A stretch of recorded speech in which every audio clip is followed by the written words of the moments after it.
ভারতের প্রধানমন্ত্রী নরেন্দ্র মোদীর মৃত মাকে নিয়ে গালি দেওয়া হয়েছিল, এরকমটাই দাবি করেছেন তিনি।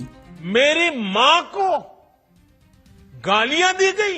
মঙ্গলবার 2 সেপ্টেম্বর বিহারে কংগ্রেস আরজেডি জোটের সমালোচনার পর এই অভিযোগ করেন তিনি। নরেন্দ্র মোদী বলেছেন, বিহারে আরজেডি কংগ্রেস মঞ্চ থেকে আমার মাকে উদ্দেশ্য করে গালি ব্যবহার করা হয়েছিল।